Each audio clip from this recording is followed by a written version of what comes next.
The protagonist of today's tale finds herself ensnared in a frigid and unfeeling relationship with her partner, a man who has grown indifferent, frequently silent, and distant, no longer the figure she once envisioned.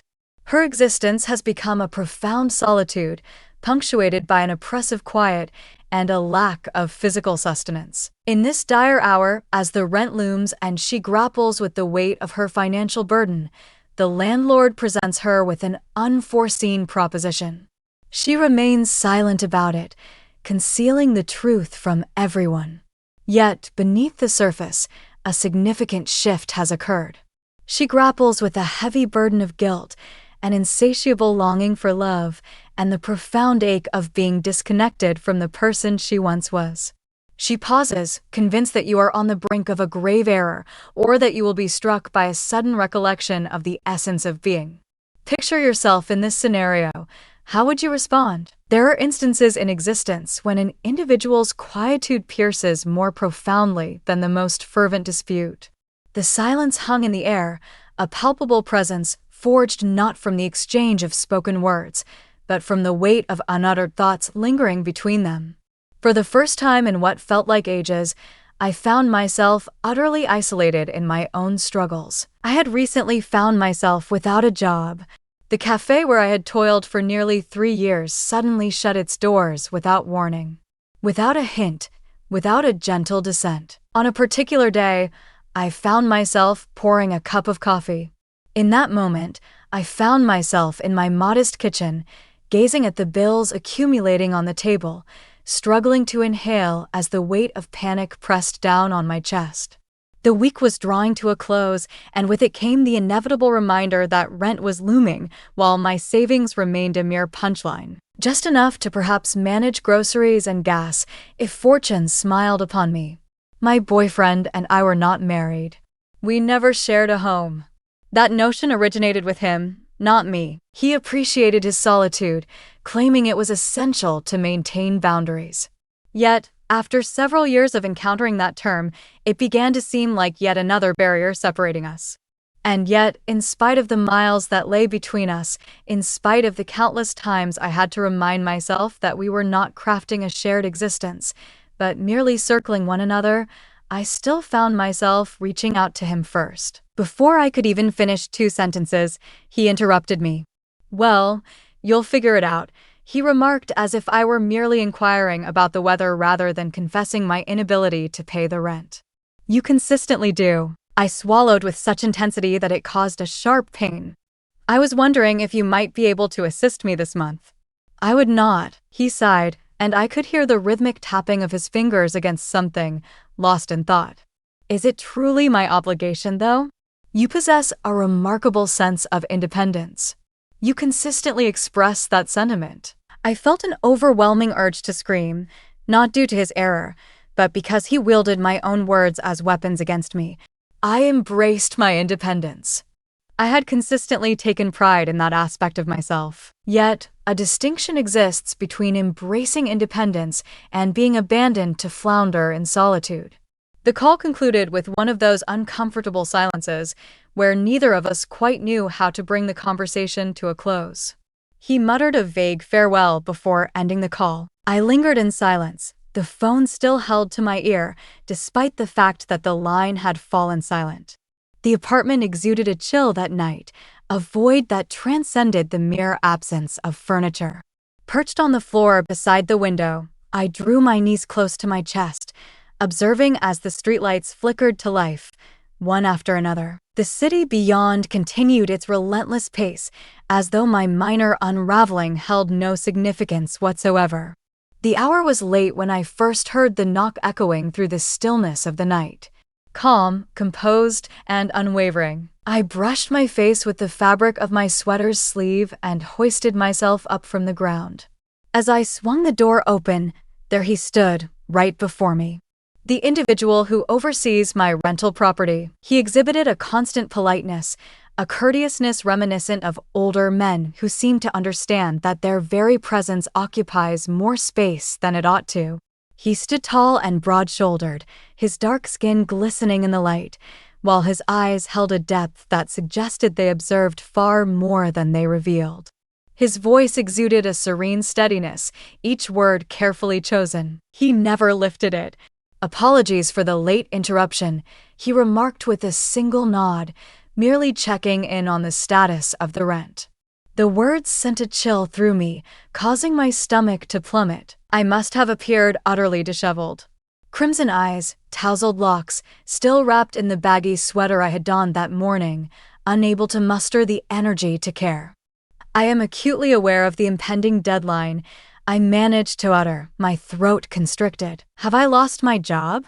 A moment of silence lingered in the air. Not the kind that brings discomfort, but rather the kind where genuine attention is given by the other person. He allowed the silence to linger, unhurried and contemplative. He nodded once more, this time with a deliberate slowness. "That's tough," he remarked. "It saddens me to learn of this." The warmth crept up my neck, a searing wave of humiliation coursing through my veins. I loathed the insignificance that enveloped me, the glaring visibility of my predicament. "I'll sort it out," I exclaimed impulsively. "I simply require a bit of time." His eyes remained fixed. He neither crossed his arms nor leaned against the doorframe, as some men often do when preparing to assert their authority. He remained there, firmly anchored in place. "I'm not here to pressure you," he said gently, "but if you feel the need to discuss your options, my office is always open. Feel free to drop by tomorrow if that suits you." Possibilities. The word lingered in my mind long after he had departed. I was uncertain about the precise meaning behind his words. Uncertainty lingered within me, casting doubt on my desire to uncover the truth. As the door clicked shut behind him and I sank back onto the floor, my face buried in my hands, a singular thought took root in my mind, stubbornly refusing to fade away. The one I cherished was not someone I could rely on. Perhaps, just perhaps, I wasn't as self-sufficient as I had always convinced myself I was. Sleep eluded me that night. I lay awake, my gaze following the fissures in the ceiling, the soft drone of the refrigerator permeating the stillness like an unyielding metronome. With each gentle flutter of my eyelids, his voice echoed once more in my mind. Not my landlord's, but rather my boyfriend's.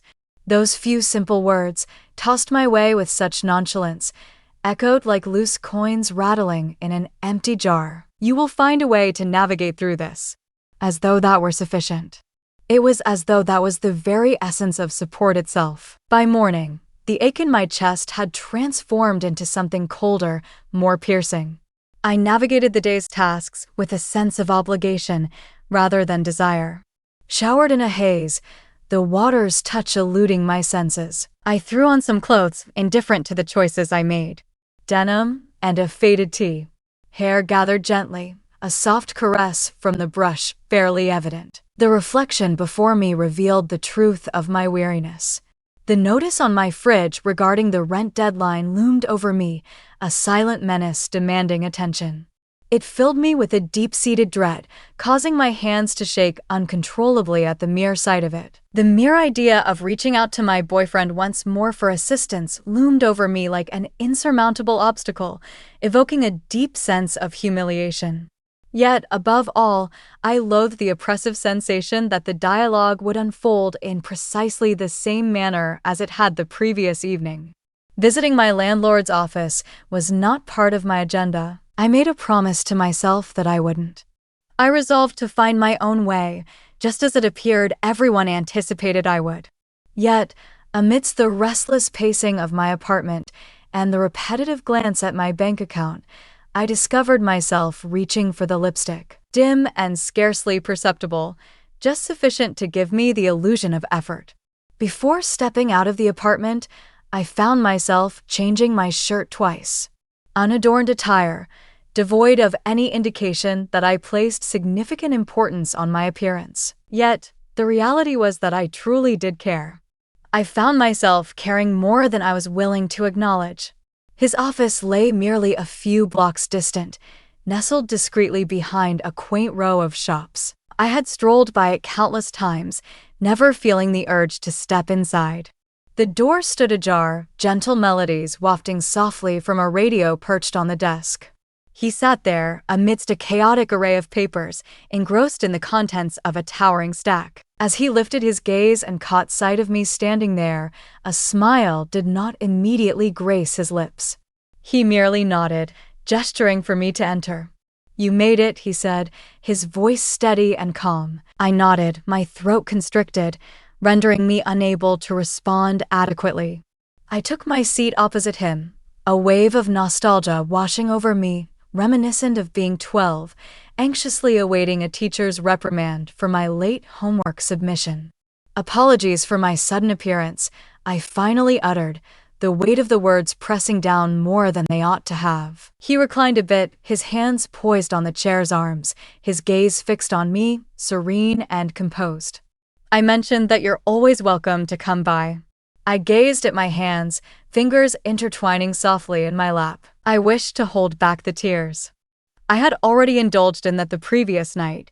"I lost my job," I repeated, though he was already aware. "This month, I find myself unable to cover the rent, not even a fraction of it." The words lingered with the flavor of failure, echoing the essence of defeat.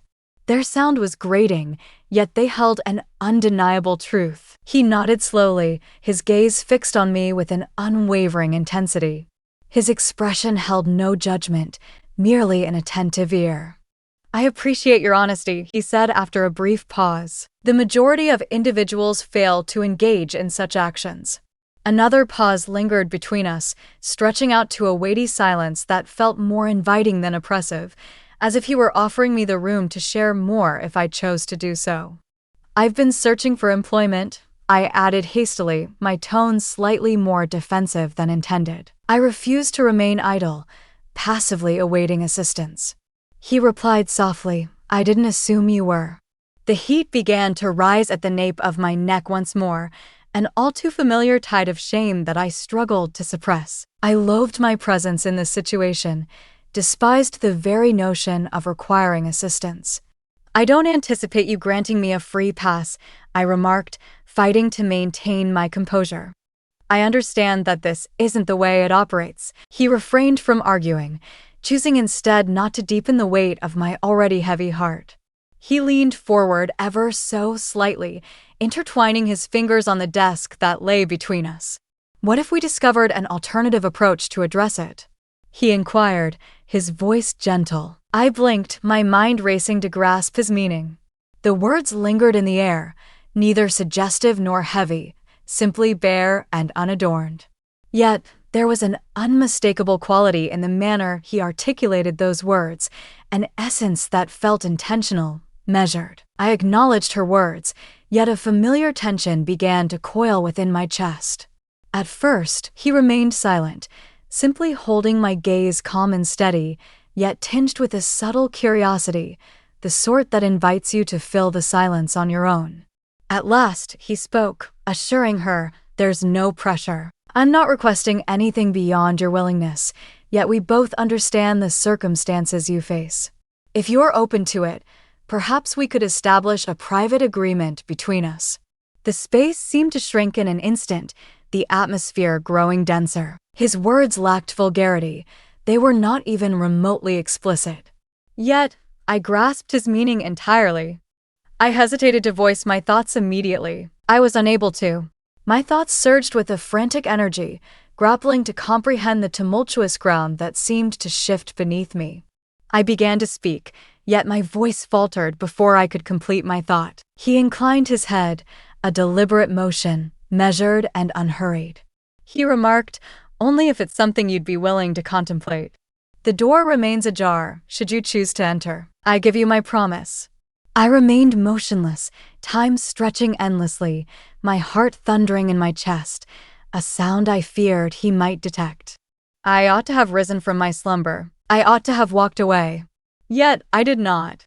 I remained. As I finally rose to my feet, an unsettling tremor coursed through my legs. I approached the door, yet just before my fingers could touch the frame, I hesitated, pausing in that moment of uncertainty. I glanced back at him one final time, uncertain of what I sought in his gaze. Yet, What I perceived was that unwavering, tranquil patience, the room he afforded me to arrive at my own conclusion. I departed in silence, yet my body thrummed with the energy of our exchange, and within me, a certainty lingered. I would return. The chill in the air outside seemed more pronounced than one would expect for the season. Perhaps it was merely my own experience, trudging home with my thoughts echoing so loudly that they drowned out everything else. The streets swirled in a haze, vehicles gliding past, while individuals carried on with their existence. Everything felt like a mere illusion. Uncertainty clouded my mind as I retraced the steps that led me back to my apartment.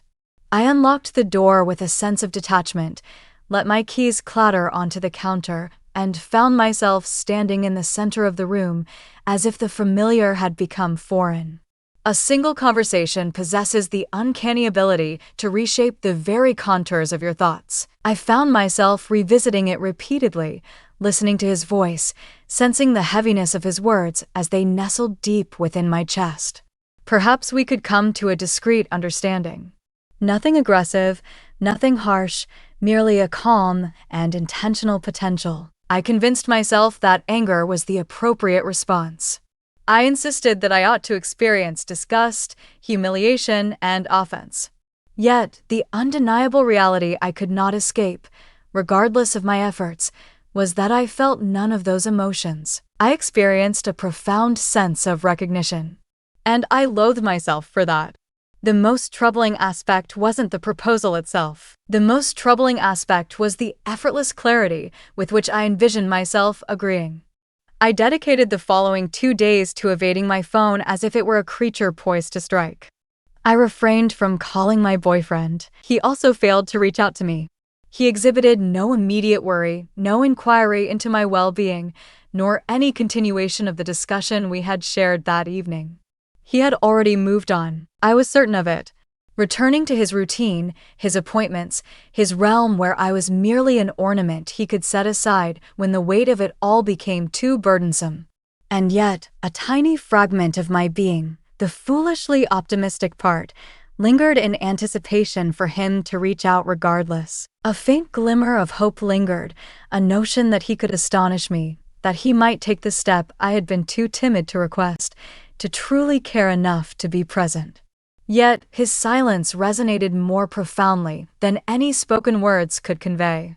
By the 3rd day, the rent deadline loomed over me, a relentless figure demanding attention. The number encircled in crimson on my calendar now seemed rather juvenile, as though emphasizing it might somehow render it less tangible. I perched on the edge of my bed, my gaze fixed on it, fully aware of the meager sum resting in my bank account. Seeking assistance was never something that came naturally to me. I had constructed my entire existence on the belief that I was self-sufficient. And yet, here I found myself, trapped in a corner, my pride adhering to me like damp garments I couldn't strip away. I nearly refrained from sending the message. My thumb lingered above the keyboard, suspended in a moment of contemplation. I crafted several drafts, discarding each one before my anxiety could take control. As I finally pressed send, the brevity of the text seemed to betray the depths of turmoil that lay beneath it. "May we converse once more?" He replied with remarkable speed. Merely a pair of words, straightforward and modest. "Feel free to stop by." I revisited those words repeatedly, each encounter stirring a distinct tide of panic and relief within me. As the sun began its descent, casting a warm glow, I finally stepped out of my apartment. The journey to his office seemed to stretch out, each step echoing the weight of familiarity that had settled in since that initial visit. Each step seemed to draw me closer to an elusive destination, one that I couldn't articulate, yet instinctively understood I would never be able to abandon. As I eased the door ajar, a profound silence enveloped the room. The familiar gentle melodies flowed softly from the radio. He sat at his desk once more, reclining in his chair as if he had been anticipating this moment all along. He remained seated as I walked in, offering no pretense of excitement, merely gesturing to the chair opposite him, just as he had done previously. I lowered myself into the chair, a wave of uncertainty washing over me as I pondered where to start. "I don't intend to create any discomfort," he remarked, shattering the stillness that had lingered after an extended silence. "If you've had a change of heart, I completely understand." I took a deep breath. My hands were bound in a firm embrace upon my lap, fingers intertwining until the knuckles throbbed with discomfort. My gaze faltered in his presence. "I don't know what I'm doing," I confessed, my voice softer than I had intended. He inclined his body toward the desk, his elbows propped up as his hands intertwined neatly. His demeanor remained serene and inviting, allowing me the space to express whatever was on my mind. "I won't press you for the details you're not prepared to divulge," he said gently, "but allow me to share this. Your presence here is truly appreciated. No matter what you choose, I will honor that as well." His words resonated in a way I hadn't anticipated. There existed neither haste nor urgency, only a serene sense of patience enveloping them. I exhaled slowly, compelling myself to lock eyes with him. At last, I uttered the words, "I need time." "You possess it," he responded. It ought to have signaled the conclusion of our exchange, yet I remained still. He did not either. The distance that separated us was laden with a heavy silence, an unarticulated bond that neither of us dared to vocalize. "I never imagined it would reach this point," I whispered, uncertain whether my words were meant for him or merely echoing in my own mind. He remarked that the majority do not. I despised the calmness of his voice, the way it was so deliberate, as if he had encountered this situation countless times before. As if he grasped it more profoundly than I ever might. A lengthy silence lingered, weighty yet not unpleasant. His gaze lingered on me, yet it was not the kind that sent shivers down my spine. It was far more dire than that. It gave me the sense that he truly recognized me, not merely as the struggling tenant before him, but as the entire weary, tattered, and quietly desperate individual I had been striving so diligently to hold together. I rose gradually, my hands trembling more than I wished they would. "I will inform you," I stated. He gave a single nod, remaining silent, allowing me to have the final say unchallenged. As I made my way to the door, I sensed his gaze lingering on me. For the first time, I found myself embracing the sensation rather than resenting it. I loathed the fact that I felt no loathing whatsoever. I believed that stepping away from that dialogue would grant me a measure of clarity, a sense of relief for having stood firm, for resisting the subtle temptations woven into the words exchanged. Yet, understanding eluded me. What emerged instead was a burden in my chest that only intensified with each passing hour. The scene played on a loop in my mind. Each word, each glance, each silence between us analyzed and scrutinized endlessly. The reality was that I had already ventured beyond a boundary the instant I entertained the notion. In the days that followed, I immersed myself in a myriad of distractions, seeking refuge from the weight of my thoughts. I completed job applications as if it were my primary vocation, endlessly scrolling through listings that began to merge into one another. Waiting tables, handling reception duties, working in retail, anything that might grant me a brief reprieve. Yet, when the responses did arrive, they were merely courteous refusals, cloaked in the sterile vernacular of corporate speak, positions filled, not quite the fit we seek at this moment. Wishing you the very best in your quest. Each rejection eroded my determination just a bit further. With each passing day, the apartment seemed to shrink further. The walls appeared to draw nearer, weary of my restless pacing, weary of observing my futile spirals that went in circles without destination. The pile of unopened bills on the counter grew increasingly impossible to overlook.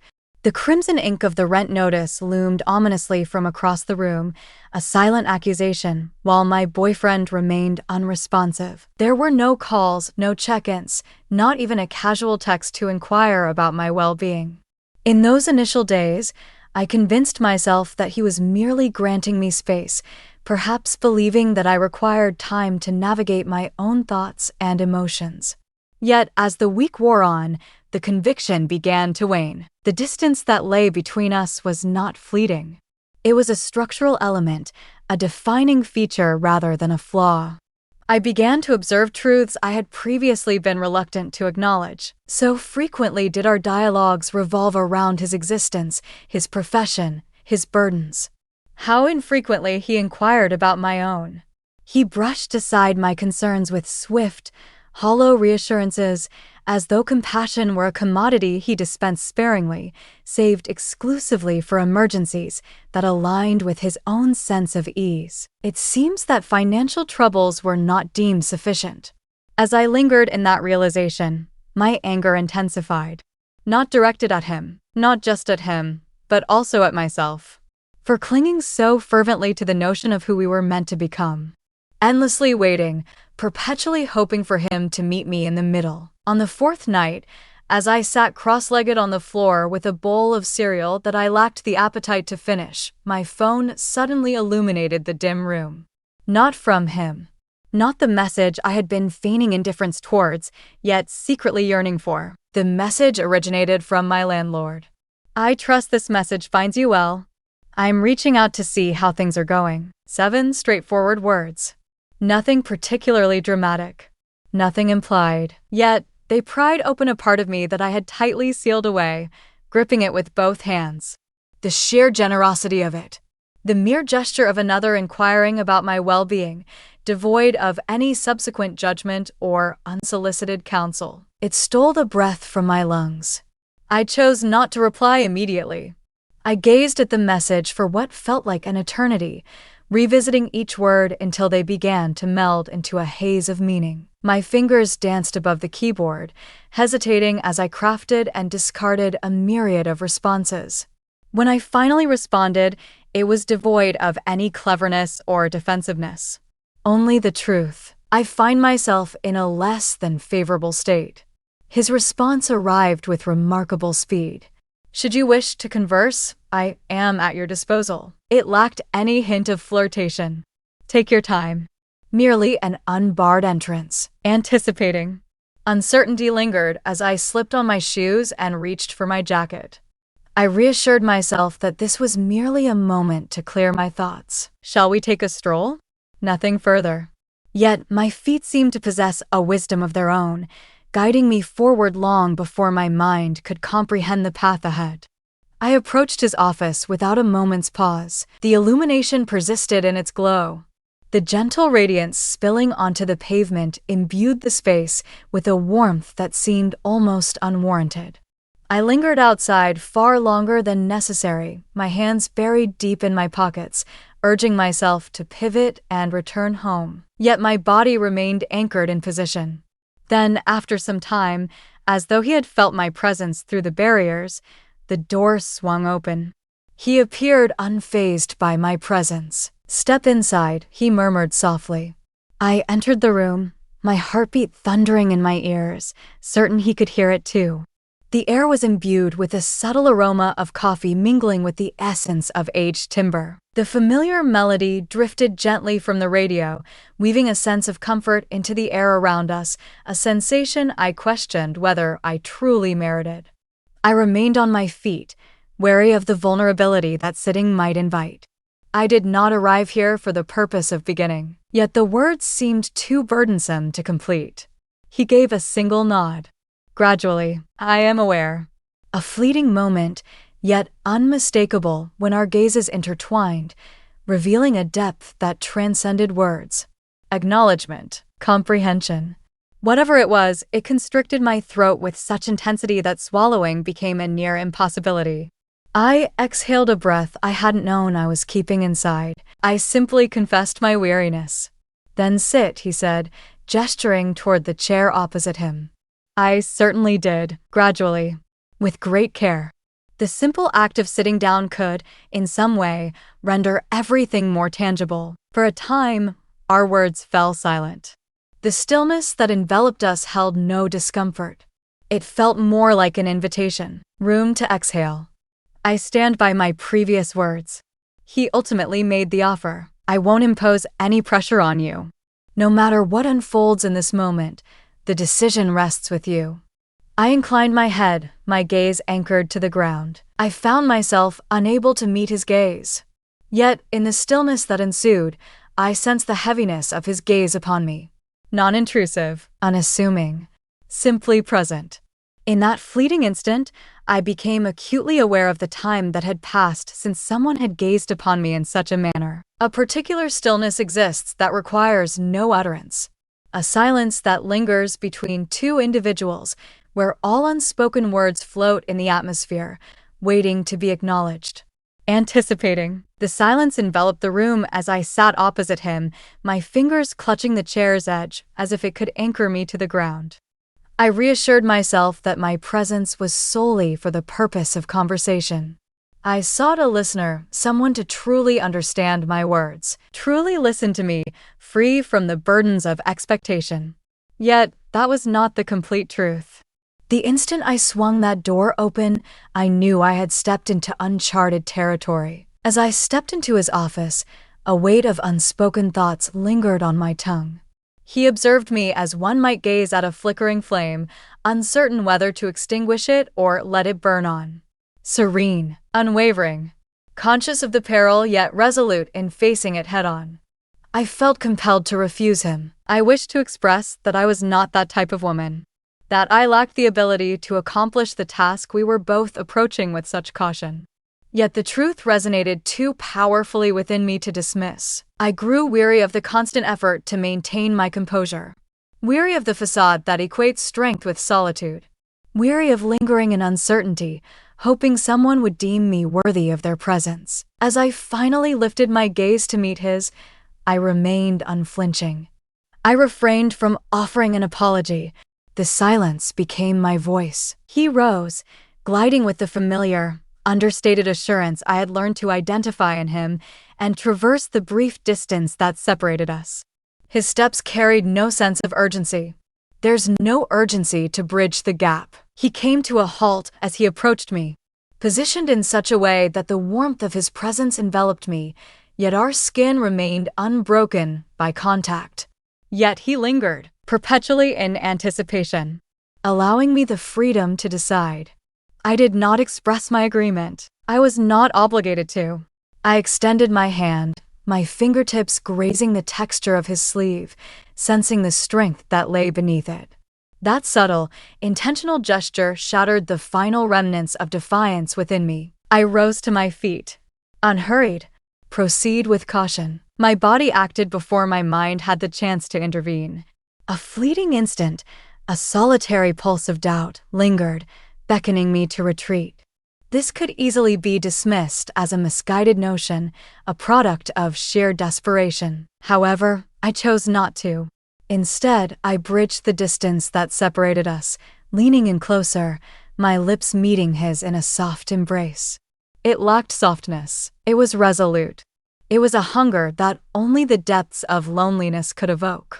His hands lifted, one positioned at the small of my back, the other tenderly cradling the side of my face, anchoring me as though I were on the brink of collapse. Yet, I found myself not descending. I found myself in the midst of a decision-making process, opting for desire, for connection, for a transformation beyond the solitary woman who is just managing to keep it all intact. The kiss deepened, yet time seemed to stand still. No wild scrabbling or seizing. Each movement was deliberate, slow, and measured, as if he fully understood the peril he faced and was unhurried in his dance with the flames. When we ultimately said our goodbyes, it was not accompanied by shame. It was not accompanied by regret. I kept my gaze fixed on him. I locked eyes with him, breathless, my heart racing so fiercely that I could sense it in my fingertips. His gaze sought mine, lingering once more, perpetually lingering. Yet, on this occasion, I found my voice. "I'm not sure what this makes me," I whispered. His hand brushed against my chin, tenderly elevating my face to meet his gaze. "It defines your humanity." I ought to have wept. I ought to have experienced a sense of being shattered, sullied, or filled with shame. Yet, I refrained. What washed over me was an odd sense of solace in being acknowledged, truly observed. His gaze met mine, not with the judgment of a failure, nor the scrutiny of a problem to be fixed, but with the recognition of a woman possessing desires and aspirations that did not render her fragile. She was brought to life. As I exited his office that night, I did not break into a run. I didn't slip away as if burdened by a hidden truth too heavy to acknowledge. I strode forward with purpose, my chin lifted, the gravity of my decision resting firmly yet resolutely upon me. Yet, as I crossed the threshold into my apartment, the silence enveloped me in an unfamiliar way. Somehow it feels heavier. The space that once enveloped me in a tight embrace now loomed large and desolate. I perched on the edge of my bed, my fingers gliding over my lips as if I could still sense the imprint of his kiss lingering there. I refrained from calling my boyfriend. At that moment, I was unwilling to hear his voice, to let the echo of his indifference overshadow the recollection of someone who had truly listened. The dawn arrived with an unsettling swiftness. The sunlight, seeping through the blinds, bore an unforgiving quality. I reclined, my gaze fixed on the ceiling, the familiar ache in my chest now more pronounced. I was certain this was far from finished. Not at this moment. For all my attempts to convince myself that a single kiss marked the conclusion, that it was merely a fleeting lapse, a mere accident, the reality ran far deeper than that. I yearned to experience it once more. The body retains what the mind desperately seeks to conceal. It recalls the heat of hands in places they shouldn't be, the gentle press of lips on skin that was never meant to feel such intimacy. It recalls the heaviness of longing, the piercing lucidity of being craved. Despite the countless reassurances I offered myself, insisting it was merely an error, a fleeting misstep, my body remained unconvinced. The subsequent days unfolded without the weight of any monumental choice. There was no abrupt change, no theatrical clash with my own reflection. I did not collapse to the ground, weeping with remorse. In that moment, silence enveloped the surroundings. Excessively silent. A monotonous drone lingered beneath the facade of each mundane task I undertook. I responded to calls, offered polite smiles to neighbors, and maintained the delicate facade of everyday life. Yet, my thoughts drifted away. My mind kept returning to the warmth of that kiss, to the way he cradled my face with such tenderness, as if I were made of glass and could break with the slightest pressure. That patience, that unwavering control, had woven itself intricately beneath my skin, and no pretense could ever hope to uproot it. I chose not to share that with my boyfriend. The chasm that separated us had expanded to such an extent that it seemed like yet another fragment had vanished into the void where our conversations once thrived. Yet he remained oblivious. Or if he did, it seemed he lacked the inclination to inquire. Our previous exchange was as fleeting and impersonal as those that had come before it. I had casually noted that I was still in search of employment. His response had been the well-worn, half-hearted assurance that something would eventually materialize. This is not a proposal for assistance. There wasn't even a single inquiry about my well-being. Those familiar, weary words, delivered as if he had practiced them countless times until they lost their significance, should not have caught me off guard. And yet it persisted. Amidst the depths of my anger and disappointment, a flicker of hope lingered that he might awaken. That he would notice me standing there, striving with all my might to maintain composure and understand just how near I was to shattering. Yet he chose not to. As the silence lingered between us, another voice within me began to resonate with increasing intensity. The one that persistently evoked the sensation of being desired, to be acknowledged. Countless times, I found myself contemplating a message to my landlord. My thumb lingered above his name on my phone countless nights, tracing the letters as if they concealed some elusive answer. Yet, I refrained from making contact. Initially, not at all. A serendipitous meeting shattered the impasse. As I trudged back from the grocery store, my arms laden with bags that threatened to slip from my grasp, I caught sight of him standing outside the building. He toiled on the front steps, mending a loose railing that had been swaying precariously for weeks. The sun sank gracefully, stretching elongated shadows over the pavement. For a fleeting moment, I found myself standing there, captivated by his presence. He lifted his gaze and met my eyes just as I was about to look away. "Do you require assistance?" he inquired. I parted my lips to reject, the urge to refuse poised on my tongue. However, I chose not to utilize it. Instead, I gave a single nod, and he moved closer, effortlessly relieving me of the bags, embodying the same serene grace that characterized all his actions. I ascended the stairs behind him, the burden of the groceries giving way to a far more profound heaviness in my heart. Within the confines of my apartment, I placed the keys upon the counter and pivoted to express my gratitude to him. Yet the words became ensnared within my throat. "Are you managing all right?" he inquired gently. The question was remarkably straightforward, a matter that ought to have been inconsequential. Yet no one else had inquired, not in that manner, not with eyes that truly sought the answer. The sharp ache behind my eyes surged forth before I had a chance to halt it. "I am well." I was not truthful.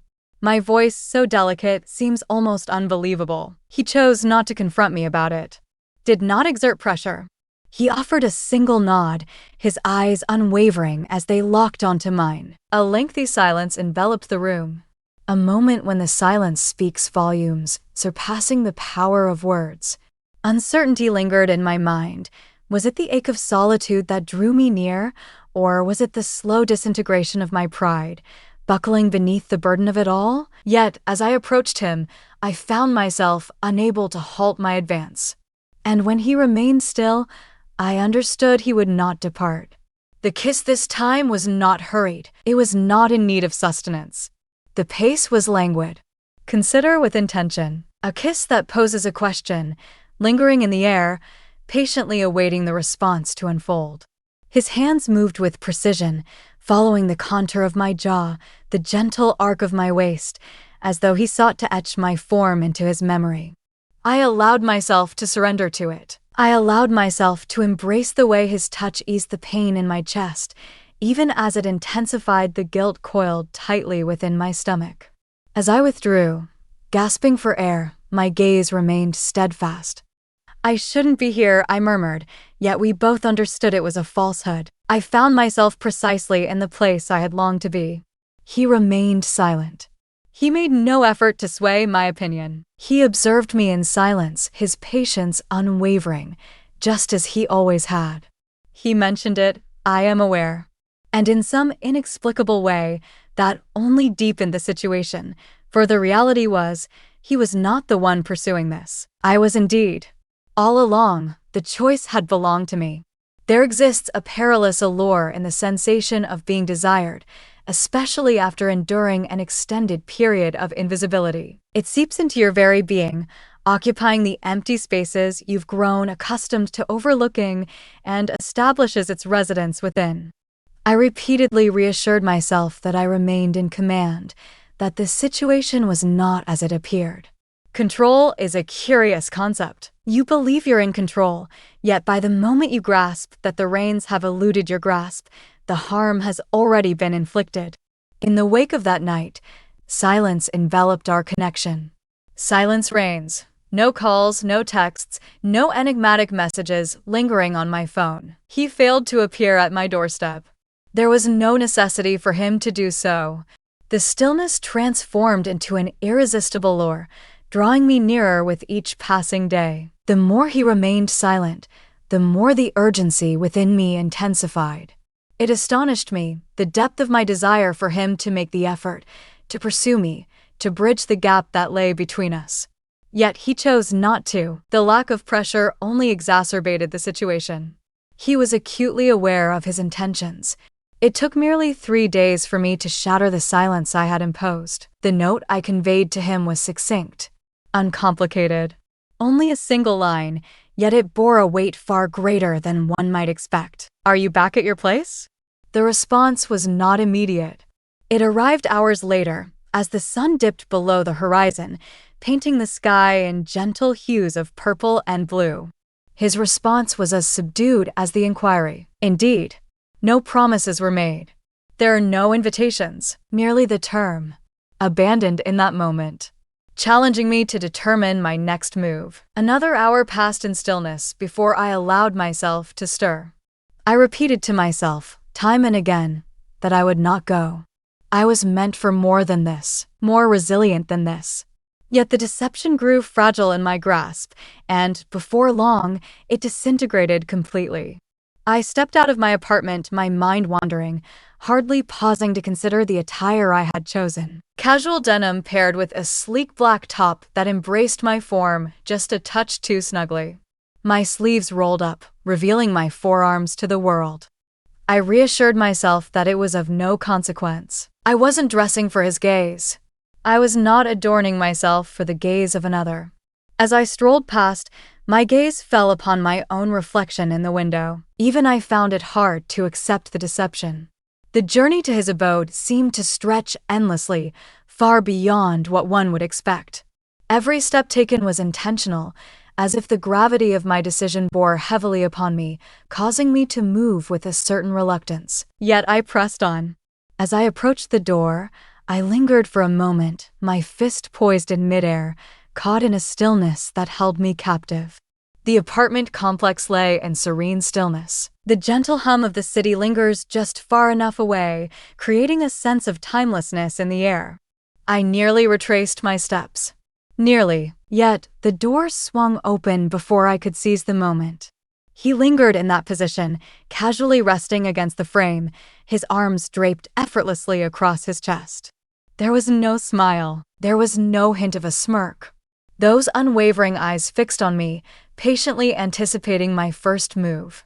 "I wasn't certain you would arrive," he remarked. I hesitated before responding. I found it difficult to believe that my voice truly belonged to me. After a moment of hesitation, I finally responded, unsure myself. The distance that separated us was paradoxical, simultaneously constricting and expansive. He took a step back, widening the door's embrace, and I ventured across the threshold before doubt could seize me. The apartment exuded a gentle ambience, with the delicate illumination of a solitary lamp in the corner casting a warm, golden hue across the space. The air was tinged with a subtle hint of cedar, underpinned by a deeper, more luxurious aroma. An aroma I couldn't identify yet instinctively knew belonged to him. I found myself in a moment of uncertainty, my hands at a loss for purpose, caught in a dilemma of whether to take a seat or remain on my feet. Yet he did not hurry me. He never did. He strolled by me, making his way into the kitchen, his pace leisurely and unhurried. "Coffee?" he inquired, as though this were the most commonplace exchange imaginable. I shook my head, only to find myself struck by the absurdity of the moment. "No," I said, the word lodged in my throat. He filled a cup for himself regardless, resting against the counter, savoring each sip, his gaze fixed intently on mine. The silence lingered, extending into a palpable presence that resonated deep within me. "I shouldn't be here," I murmured, my voice dropping to a whisper. His response was as composed as always. The words struck with a force I hadn't anticipated. Within them lay no allure, no entreaty, only the starkness of truth. And that was the very thing that caused my knees to buckle, for he was neither demanding nor insistent. He was merely allowing me the room to desire it deeply enough to take that step myself. I settled onto the edge of his couch, my fingers gripping my lap with such intensity that my knuckles throbbed. I gazed at them, my heart pounding, every fiber of my being urging me to either retreat or bridge the gap that separated us. Yet, neither of us took the initiative to make the first move. It was I, forever I. With a deliberate effort, I rose to my feet, my legs weighted as if burdened by an unseen force, and made my way across the room to him. He stood his ground, neither retreating nor advancing, simply biding his time.